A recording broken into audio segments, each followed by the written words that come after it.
I want to talk about bladder care.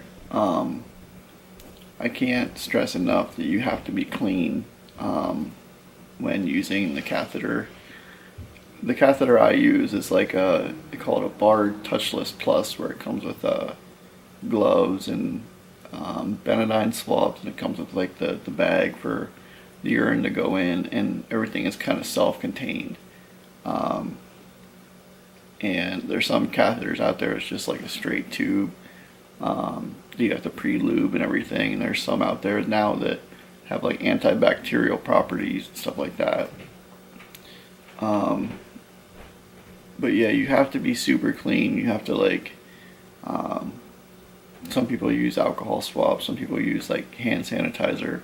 Occasionally I will use hand sanitizer to clean the area prior to using the Providine or Benadine swab, whatever you want to call it. But I can't stress enough, because I've fought with UTIs since I've been like this, or get, some a couple times a year.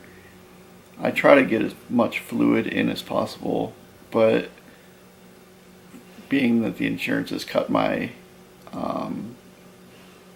external catheters, what they call a Texas catheter or condom catheter, I wear that in between like my care attendants coming and going.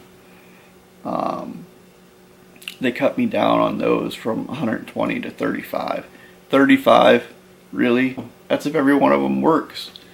And so they expect me just to use just one a day and not go anywhere out and about and whatever. So I thought about cutting the fingers off the rubber gloves and using those as the condom catheters, but if I did that, I don't want to go with Pinky Day. I don't like Pinky Day. I can't stress enough to be clean and be as clean as possible when doing your catheter care.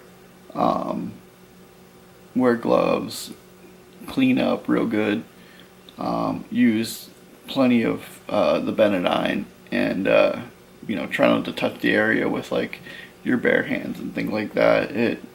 It's so easy to get an infection when you can't urinate yourself, and when you urinate, it flushes all those, all that bacteria out. But when you're pushing the catheter in, it's pushing all that crud that's supposed to be out inside your bladder, and that's not good. So you have to be as clean as possible when doing that.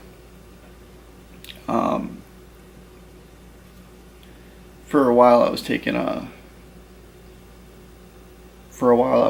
the cranberry pills, and like I'll drink cranberry juice now and then and stuff like that when I feel like some symptoms coming on. But a couple of years ago I fought real bad with kidney stones and bladder stones. They did the lithotripsy, and where they blast the stones and I urinate them out, and I got all kinds of stone fragments out for like a couple months. I was urinating them out, and that's no fun, let me tell you. Whew. When I had the kidney stones, it was like the worst pain, but it was almost like making me feel sick at the same time, and it wasn't fun whatsoever. Same with the bladder stones. Those bladder stones can like keep the infection on them, and while they're bouncing around in your bladder, they're like cutting open your bladder wall and stuff like that, and you're like, the infection gets in there, and it's no fun at all. So you always got to make sure that you get all the urine out, go in and out with that catheter, and just make sure everything comes out, and make sure you're getting plenty of fluid to flush all that crap out. But just make sure you're being clean, guys. That's all I can stress. Thanks for watching, guys. We'll catch you on the next one. Appreciate it.